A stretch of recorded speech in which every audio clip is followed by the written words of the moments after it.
Okay.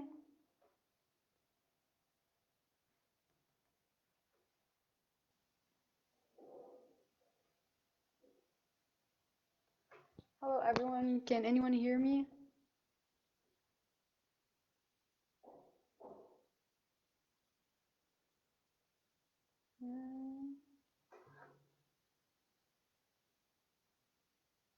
Okay, I'm gonna go ahead and start. I don't know if anyone can hear me now, but I'm Gabrielle Martineau. I'm a third year Schulich leader, 2017 leader at Laval University.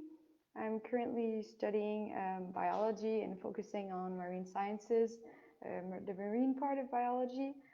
Um, and I'm here today a bit to answer any question that you guys have on my path or my specific field. So I'm aiming to pursue my career in academia, follow the academia part, and am also involved in ocean conservation. Um, yeah. So if you guys have any questions, please feel free to ask. I feel like this is more like a discussion for us. So yeah.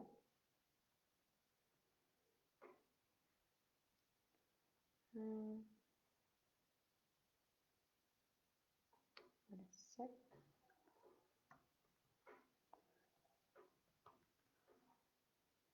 I think I can go ahead and answer some questions that have been sent by David or anyone else.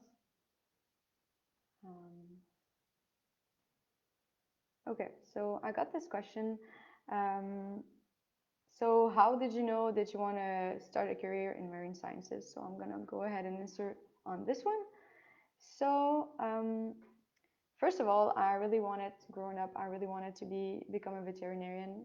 Um, and I spent a day when I was 16. I went to the vet hospital and spent a day there, and realized that this wasn't for me at all. So I've been waiting my whole childhood kind of to become a vet, and I realized that I kind of found it a bit boring and repetitive, and also almost passed out at the hospital that day. So yeah, I decided this wasn't for me. So also I really like to switch things up, like to live in different places. And I don't know if you've ever heard that quote that says, if you think adventure it's dangerous, try routine, it's lethal. That's basically like a bit what I live by. So yeah, so I went on a vacation with my family at 16, and there was a diving center there. So I asked my parents if I could do my diving certification, and they were like, "Oh, are you sure? Or did you want to do this? This is going to be your Christmas present for the year." I was like, "Yeah, I'm sure I want to do it." So I did it. I literally spent a week at the diving center. I didn't see my family at all, and I really got into diving and felt really at peace underwater, and really was amazed with all that you can see under under the underwater. So yeah, so after that, I enrolled in a class development program I did my last year of high school, my grade 12, on a tall ship. So literally, I spent 9 months at sea, and I spent my year on a tall ship with 35 other students from across the globe, and we were sailing across the ocean and while studying. So there, I did my first marine biology class. Did 3 transatlantic crossings, and I got the chance to do a lot of snorkels and scuba expeditions, which was it was really great. I got to get involved a bit with microplastic pollution with the Five Gyres Institute, which is an institute working for plastic pollution. So, and now I told to myself, this is it. Like, I really like this job. I think I want to become a marine biologist because that was a job that allowed me to do like research and like more of pure science that I was interested in. Knowing that there's only 80% of our oceans that are actually explored right now. So I was like, oh, I can discover stuff actually what I wanted to do, and could satisfy my craving for adventure that has always driven me. Um, so yeah, that's why I decided to study marine biology. Okay. I guess that also answers the question. I have another one by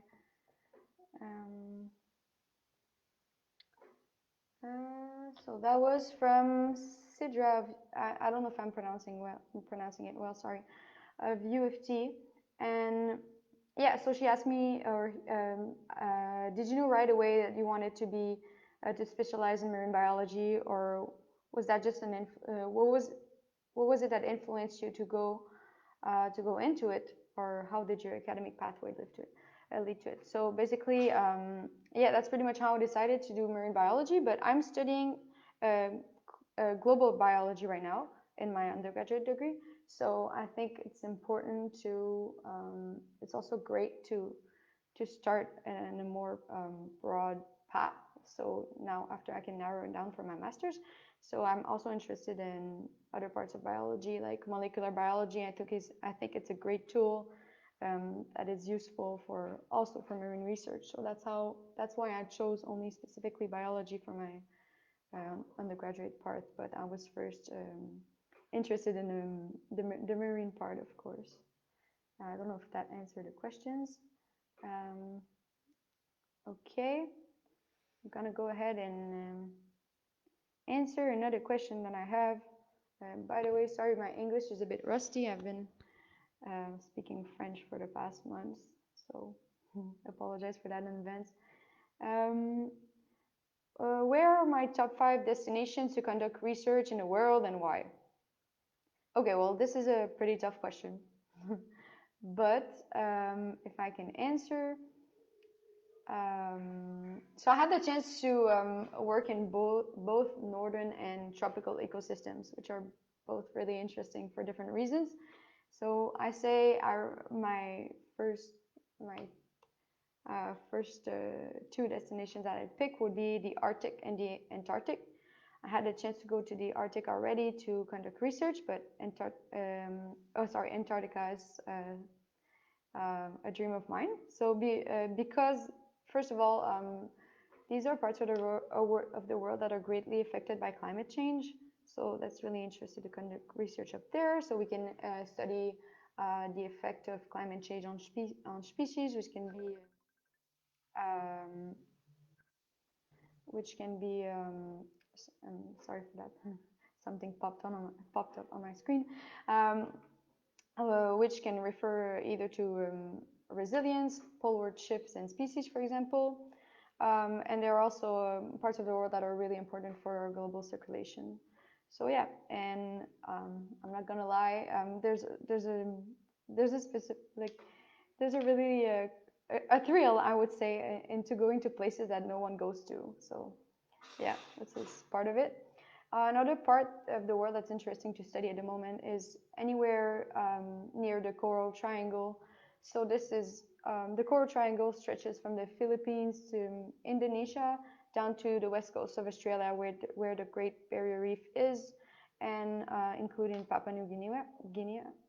So that place of the world is a place that has the most diverse marine ecosystems because of tectonic reason, currentology reason, or oceanographic reasons, and so on. So they're extremely diverse and productive regions, and a lot of our economies, actually, the economy of a lot of countries depend on these regions. So you might have heard of coral bleaching, the coral dying mostly because of the increase of sea surface raising of sea surface temperatures in this region.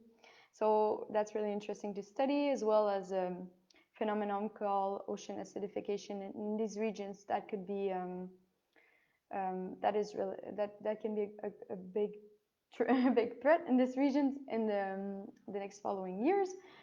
Basically, it's caused by the fact that the ocean acts like a physical pump for the human-derived CO2, and that acidifies the ocean. Basically, will kill the corals and other shelled organisms. So other parts of the world that are interesting to study are the western coast of the Americas, because that's where there's a lot of flow of nutrient coming, and it's really important for fisheries. So at an economic point of view, I would say, and also greatly affected by El Nino, the phenomenon you might climatic phenomenon you might have heard of. And finally, I'd say the 4 to 5. I name a lot of regions, but the deep sea would be so interesting to study. Mostly the Marianas Trench, which is the deepest trench on our planet. It's located of a subduction zone in the crust, as well as hydrothermal vents. Sorry for my English, which are underwater chimneys located at ocean ridges, and that also where we can also find super interesting ecosystem based on um, other other reactions in photosynthesis, for example, and then haven't been studied that much. So I like to compare the deep ocean, like space on Earth, since there's so many species. For example, we found like giant sea worms there, and it was giant like seashell. That's really interesting, but a lot of it hasn't been explored. So super cool, actually. Okay, I'll go ahead with another question I had. So, what do you see as Canada's biggest challenge and opportunities as it relates to your discipline with respect to our ocean from east to north to west? So, yeah, to be honest, I've been working a bit all around, but for Canadian waters, a big challenge is we have a lot of fisheries for sure. So, a lot of it, basically a lot of money also is going in marine biology is going towards fisheries because it's also a part of our economy. So to learn to manage and to regulate our fisheries in a sustainable way would be a big challenge for our future. Mostly also like I think our colleagues, some of the other leaders were talking for the medicine path. A big part of it is lacking at the political and human side, like not necessarily the research part, but the link between the fishermen and the political decisions. So that will be a great challenge for our country for the next years, as well as marine traffic in the Arctic, pollution in the Arctic ecosystems related to global warming. Another challenge I'd say would be uh, the challenges related to marine megafauna populations and whales and orcas. You've probably heard um, a lot of news about this since they're really charismatic species and often studied. So they're threatened by fisheries, by marine traffic, illegal hunting, etc. There's also the issue with First Nations and hunting, especially for endangered species such as narwhals. And of course, we have a lot of lakes also in Canada, but that's not really marine, so that's not really what I study. But I know pollution in the Great Lakes, for example, is something that needs to be studied a lot, and also everything that's related to bioaccumulation in shellfish. I'm on the East Coast, but I know that this is a phenomenon that's getting more and more important on the West Coast of Canada and studied. Um, so yeah, that was pretty much it for those questions. If anyone listening has any question, feel free to write in a comment. If not, I will go on and answer some questions that have been provided from you in advance. So or by other leaders. Another question is, do you have any mentors that or did you have any mentors, and how did you obtain or benefit from them? So I did have some great mentors so far. I'm really lucky. When I was studying on the tall ship on class float, I first had my marine biology teacher, Asta,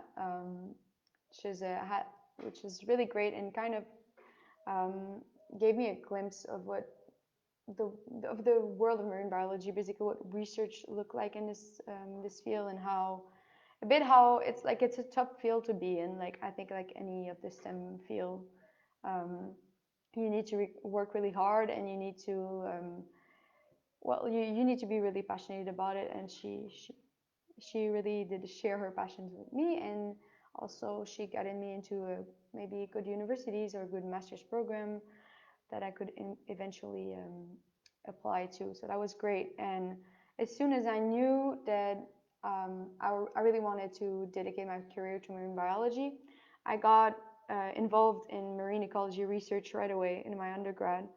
And I had the chance to work with awesome professors, but mostly postdocs and researchers um, over summer internships, mostly at Laval University, at the university I'm studying at right now. There's a great marine ecology lab, and many researchers I've been on, not necessarily the researcher I was assigned to, but a lot of other researchers on the field I got to work with. And for example, last summer I was in the Canadian Arctic collecting algae, and I was mentored by Karen Philby-Dexter, an awesome researcher on kelp forests. And she mentored me a lot about how to not only the technical parts of, like, for example, diving or collecting data, but also a bit on how it works to be in academia, and how it works to make connections in this field a bit, and what do you need to be ready with to go on with a master's program, and etc. I also had some mentors in I was in French Polynesia also last summer with two researchers from Université de Perpignan in France. So they were working on coral reef fish, and Simon Brandel and Jordan Casey, they were awesome. They gave me a lot of advices. So I think throughout internships is a good way to meet tons of great mentors and really helpful people. Okay, other question. So what do you suggest to young Schulich leaders getting into this field? Okay. So I think, like any of the STEM fields, to be really passionate about it, of course, and also to as early as you can. It is really a field where networking is important. So as early as you can, seek out any opportunity. Either you can start as a volunteer, doesn't necessarily need to be a job at the first place, but just get involved, get out there, and just really start. Like, don't wait for opportunity to happen. I believe, like, if you're a Schulich leader, you know that already by then, but try to go seek it out, and be ready also to work in a field. There's a lot of physical work. Actually, it can be really demanding, but also really, really fun. And also be ready to have the best job in the world. I mean, diving around polar bears and on coral reef is literally a part of your job. So yeah, a lot of people are jealous about it. But you also need to keep in mind that you also need to do a lot of lab and office work, just like any of the other STEM fields. And another advice I would give to anyone who wanted to be in marine sciences is to get your boating and diving certification as early as possible if you're into this stuff, which I believe you are if you are interested into marine sciences. That can make the difference between you and another candidate, sorry for the English, in a job, in applying for a job, for instance. Okay, so I will go on with another question. Okay, what would your ideal career path look like? So I want to become a researcher, so I need to do master's and PhD in the next, after I'm done with my bachelor's. So that would be the first steps. Studying climate change is, I'm not too sure in which ecosystem yet. Maybe that's also what's fun about marine biology is you can easily shift from a place to another, and you kind of have that broad. You kind of have you can easily switch from one place to another, so that's great. So you don't need to pick something really, really specific necessarily at the beginning. and I want to become a professor, and I really have a part in the political side of things, maybe um, yeah, as I explained before, a part that needs to be done, mostly for fisheries. And a dream of mine is to explore the deep sea, for sure. Oh, there's a question going on, and hopefully have tie in a little bit of an entrepreneurial side, but I'm not sure how yet. So okay, so I have a question from Rickam.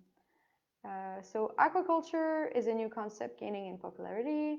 What are your thoughts on this, and do you think it will reduce the strain on marine ecosystems? Yeah, so that's a really controversial subject, I gotta say. Um, Fish farming. So it's growing popularity for sure. Um, there's a lot of studies going on right now on this. So basically, I think it's really like it can be really beneficial if we do it in a sustainable way. So that's for sure. If you look on your fish, when you buy a fish, you can have sustainability logos, if, and some of them are for aquaculture, for instance. But so it really depends on where it's done and um, how it's done, basically. But yeah, there's a lot of study that says that it can be reducing um, our ecological footprints to do sustainable fish farming. I think Leonardo DiCaprio is doing actually, I think he built, I can't remember the company, but yeah, he is starting a sustainable fish farming right now that seems to be working well. So yeah, it can definitely be a positive thing if done correctly. And yeah, so that's it. I hope it answers the question. Um, okay, I have a couple more questions. So, can you tell us about your study abroad experience, and do you have any advice you would give to any Schulich leader that want to go on with a study abroad experience, I guess? So, oh, sorry. Here's another question. So I'll go on with this question after, but here's a follow-up question. If we want to buy sustainable seafood, what should we look for? That's a great question. Also, actually, not a lot of people know about it. It's actually super important.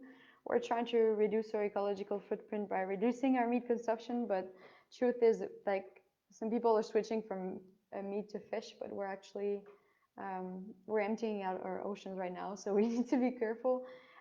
There's some sustainability logo.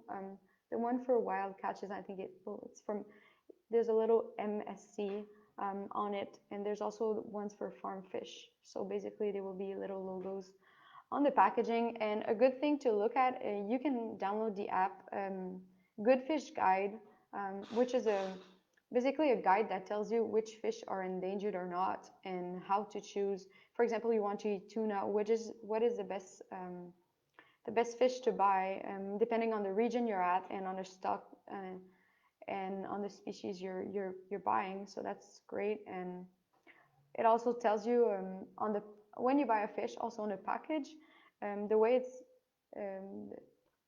it's caught. So if you're using artisanal fishing, like just a pole and line, or if you're using big nets, it can make usually the less intense the gear, the more eco-friendly it is in general.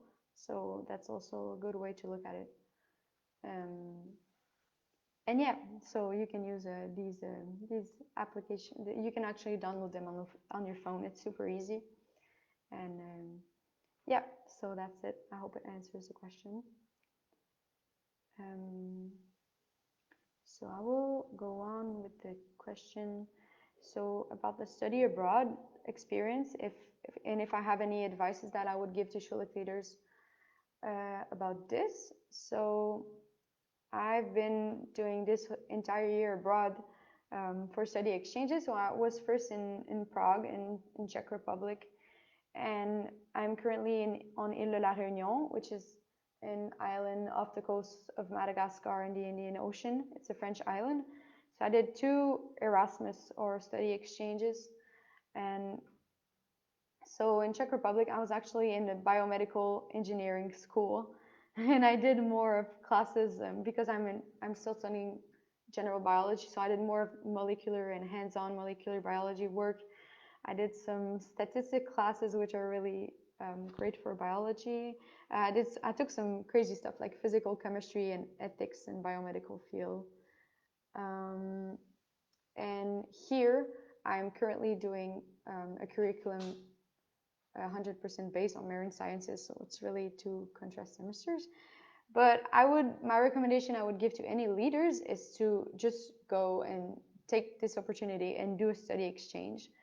I have had the chance to travel a lot, and mostly I think one of the greatest part of it is not only like you get to experience different cultures and to meet awesome people, but on an academic point of view, I think that undergraduate studies are a great time to like learn how to learn, if you can say that. So by going to different countries and by studying in different school systems, you actually learn a lot about how to learn and how to know yourself and know how to study, and that's really useful if you want to pursue in academia, for instance.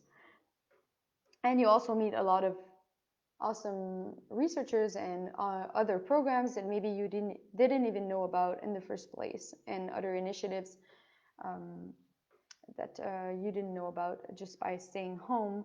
So that's on top of the cliche, I'd say answer of broadening your horizons and meeting new people, and of course traveling and getting to know different cultures.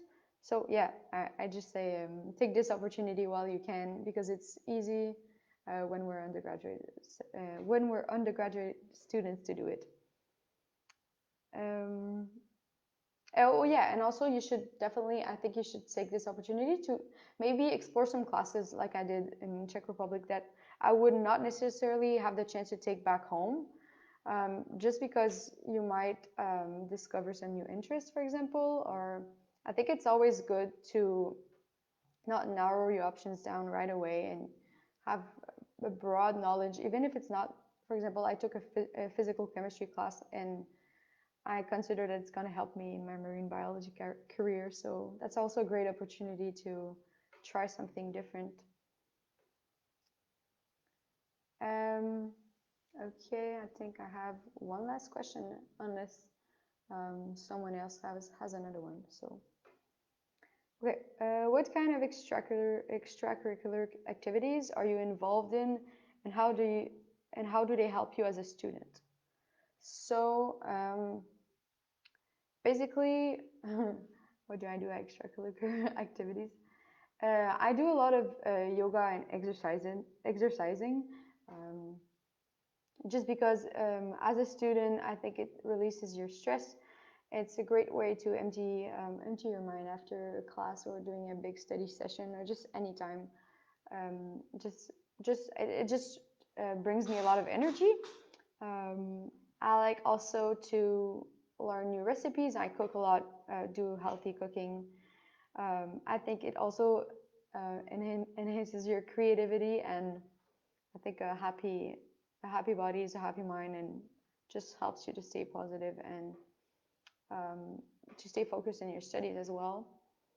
I like reading, doing listen to a lot of podcasts for sure, and that's kind of related to my field of study.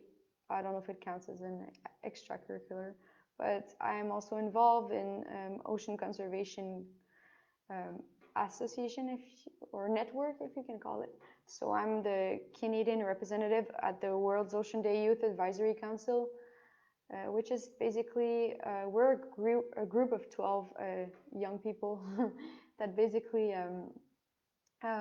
we get together and we talk, and we create opportunities for people to basically either to educate or to mobilize people around ocean conservations, and we try to create event on World Ocean Day, which is June 8th. So we gather a community and we gather a network around this. So basically, yeah, I spent a lot of time on this, but I guess this is also related to marine biology. I got another question here. Okay, from Elise. Hi, Elise. Do you know or recommend any specific schools or study abroad programs? I guess that really depends on your field. For sure, I don't know what field you're in, but if you want to do marine biology, I'd say it's also it's always a good thing to consider Europe. I think if you want to travel a lot and if you want to get kind of a mix of culture, that's why I took my first semester in Europe. It was not necessarily the specific place for marine biology for me, but they have a lot of good schools with good exchange programs. For me, I was looking in Czech Republic, but I know there was a lot of good ones in the northern countries, so like Denmark and all these countries I was looking at. But I would just go, and I don't know if from my university we had like a specific list we could go into. So for me, La Réunion, I chose this place mostly because of marine biology. It had a really good program here. I'm doing master's classes, so learning a lot. But if you don't know any specific one, I would just go ahead and first of all go ahead and read the reviews if there are some. I know my university has a website where everyone can post their reviews on their exchanges, and try to also pick a university that that doesn't seem complicated, if I can say so. Like if you can find things easily on the website, and if you can, like, if everything is clear, if people are answering your emails, I think that's a good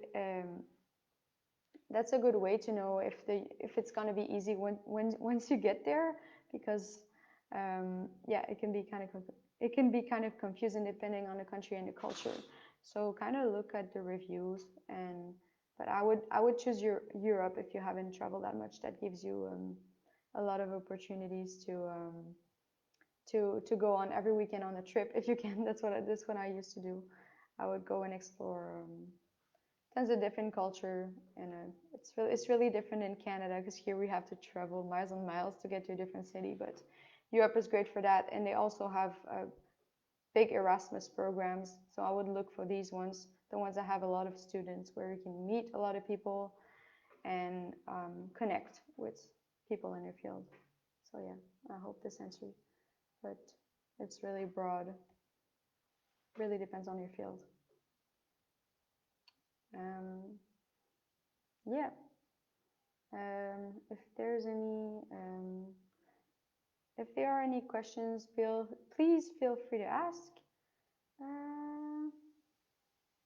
Okay, I have another question from Elise.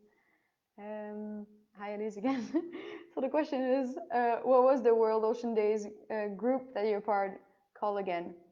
So basically, it's called the World Ocean Day Youth Advisory Council. Specifically, you can find it on their website, or if you have any question, you can write to me on Facebook for sure. On Instagram, I will answer. So yeah, World Ocean Day Youth Advisory Council. So basically, we're 12 young people, ideally from different countries. I'm the only one from Canada, and yeah, we get together and we basically create a network and create opportunity to share with our people information about ocean conservation, and try to raise awareness for these issues around the globe, and to mobilize people on these topics, and mostly during World Ocean Day, which is a global celebration on June 8th, over which we usually create an event. But during the COVID-19, we are creating an online event. Actually, I shared it on my Facebook page. If ever you're interested, it's going to be a 24-hour online event in which I'm going to take part of, with tons of different. Every hour is different, so basically there's tons of There's going to be biologists invited. There's going to be artists related to the ocean, professional free divers. Yeah, tons of fun. Artists that do ocean art, conservationists, um, and yeah, and so on. So if you're interested, let me know, and I will be more than happy to tell you all about it. Hope that answers your question, Elise. And I think. Oh, I had one last question. I think so. Um, so basically, what do you find more interesting or exciting about your field of study? I think I haven't answered that one. Kind of been talking for a while now, but so basically, for sure the exploration part, the hands-on part that I can be on the field while doing science, doing research, and discovering new stuff is something that I find really stimulating. The fact that I can work anywhere around the globe, the fact that biology is a science that's kind of easy to explain to other people, which isn't really the case all the time for example, physics or chemistries or computer science, I know. And I really like the fact that it's really broad. Like I can work on plankton, or I can work on currentology, on upwellings, on marine megafauna, on ocean biochemistry. And that's really great without having to change specific fields. So yeah, it is a wonderful field. So I think that is all for the questions. So I will wait maybe a couple seconds just to be sure no one has questions. But yeah, if ever anyone has questions concerning my field or my internships or anything that I did, or even if it's not you, brothers or sisters, just just hit me up. I would be more than happy to help. And thanks for everyone that has been listening on this Facebook Live. So hope you all have a good day or night, depending where you are in the world. And see you.